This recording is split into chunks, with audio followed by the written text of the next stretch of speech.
This week we are asked if we would vote for Bhutto or Sharif, knowing what we know now.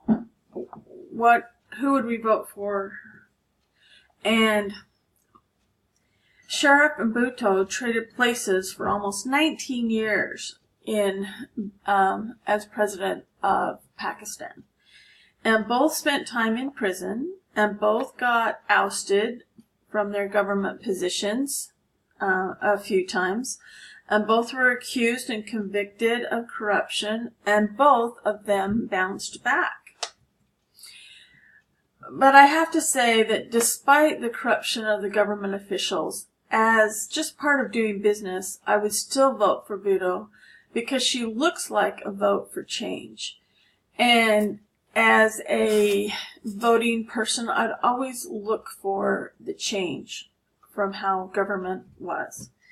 And even though I know she wasn't effective and she had a knack for ruffling the feathers of the wrong people, I still want to strive for an idealistic government. And then I probably wouldn't be too surprised when I was disappointed again.